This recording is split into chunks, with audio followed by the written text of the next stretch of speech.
Good morning, I'm Craig Negrelli. It's Friday, May 9th, 2025, and these are your Unbiased Updates. Pope Leo XIV celebrates his first Mass at the Sistine Chapel less than 24 hours after the College of Cardinals named the 69-year-old Chicagoan the first ever Pope from the United States. And trade talks this weekend between the United States and China. Representatives will come face-to-face in Switzerland. The big question, will there be a thaw in the stare-down over the tariffs that both sides have imposed on each other? From the Straight Arrow News Studio, bringing the stories that matter to you from across the United States and around the world, these are today's Unbiased Updates. As more than 1 billion Catholics across the world celebrate the election of the first American Pope, we are learning more about the Chicago-born pontiff, including his politics.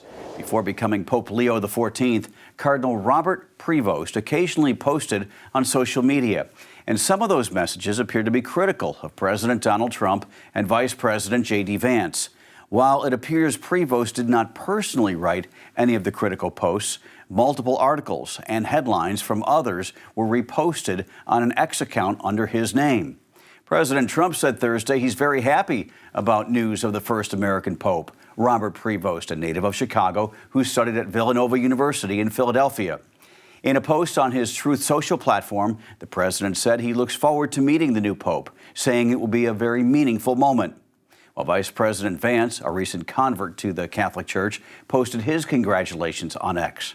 President Trump also confirmed to reporters Thursday he had received a call from the new pope's team. Pope Leo XIV is hitting the ground running, paying a visit to greet staff at his former residence just outside the Vatican, then leading Mass for the College of Cardinals in the Sistine Chapel. On Sunday, he will pray the Regina Caeli, a special prayer in honor of the Virgin Mary. The new pontiff will lead the prayer from the central balcony of St. Peter's Basilica at noon local time.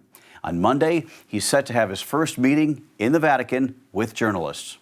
Russia is marking 80 years since the defeat of Nazi Germany in World War II with a massive military parade at Red Square, attended by President Vladimir Putin and a slew of foreign leaders, including Chinese President Xi Jinping, as well as the Brazilian president. Ukraine is accusing Russia of violating its own ceasefire. The Ukraine foreign minister posting on X, calling the ceasefire a farce and saying Russian forces continue to attack across the entire front line, claiming from midnight to midday, Russia committed 734 ceasefire violations and 63 assault operations, 23 of which are still ongoing. At the same time, Russia claims Ukraine has carried out 488 attacks on Russian targets and tried to break through the border in the Kursk region twice. This all comes as President Trump is proposing a 30-day unconditional ceasefire in the Russia-Ukraine war and has threatened additional sanctions against Russia if the pause in fighting is not respected. Also, Ukraine's parliament unanimously voted to ratify a landmark minerals deal with the United States on Thursday afternoon, which includes the Trump administration sending $50 million in defense goods to Ukraine as the war with Russia continues. Top U.S. and Chinese officials are heading to Switzerland this weekend to begin talks about de-escalating the trade war. And now the New York Post is reporting sources close to the negotiations say the Trump administration is weighing a plan to slash the 145% tariff on Chinese imports by more than half as early as next week. The source also says tariffs on neighboring South Asian countries would be cut to 25%, according to the Post. This comes as the U.S. has reached its first official trade deal since President Trump imposed sweeping tariffs on more than 100 countries worldwide. Straight Arrow News reporter Lauren Keenan has a deeper look into the agreement between the United States and the United Kingdom. I want to thank Prime Minister Starmer and his very talented team for their outstanding work and partnership. Today's agreement with the UK is the first in a series of agreements on trade that my administration has been negotiating over the past 4 weeks. With this deal, the UK joins the United States in affirming that reciprocity and fairness is an essential and vital principle of international trade. Many of the details of the trade agreement remain unknown. A general 10% import tax that Trump recently imposed on goods from Britain and other countries will stay in effect. Some specific tariffs on British exports like steel, aluminum, and automobiles will be reduced or eliminated.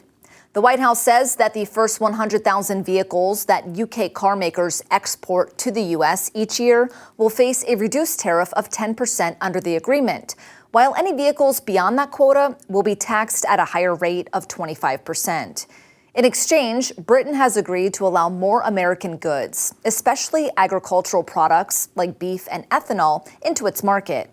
White House officials say the deal makes it easier and more profitable for American farmers and food producers to sell their products in the UK, potentially boosting U.S. exports by $5 billion. In the end, it comes down to, as you say, Donald, economic security is national security. On national security, we've been absolutely the closest of allies for so many years, keeping the peace through that close alliance, that friendship. And now we add to that this deal on trade and the economy. The United States and Britain have a significant trade relationship valued at $148 billion in 2024, according to the White House. It's unclear when the full agreement between the two countries will be signed. That was our Lauren Keenan reporting. President Trump has put a 90-day delay on sweeping tariffs on dozens of countries to allow for similar negotiations, but he has kept the blanket 10% baseline tariff in place. Another familiar face from cable news is up for a big job in the Trump administration, at least temporarily. President Trump announced on his Truth Social platform that he is appointing Jeanine Pirro to be interim U.S. attorney for the District of Columbia. The president called her a powerful crusader for victims of crimes in her role as an assistant district attorney in Westchester County, New York, later the DA and a county judge. She has been a legal expert on Fox News for nearly 2 decades and hosted her own show. The move came after President Trump on Thursday pulled the nomination of Ed Martin when it appeared Martin would not get Senate confirmation. Republican Senator Tom Tillis said he would not vote to confirm him to be the top federal prosecutor in D.C. because Martin had supported the rioters who stormed the Capitol on January 6, 2021, and represented defendants who were prosecuted. President Trump is now assigning Martin to the Department of Justice. In another matter, President Trump has fired the Librarian of Congress, Carla Hayden. Hayden was the first woman and first African American to be confirmed to that position in 2016. Her term was set to expire next year. A conservative group known as the American Accountability Foundation had called for her to be fired, calling her woke and anti-Trump, while also claiming she and other librarians promoted children's books with radical content.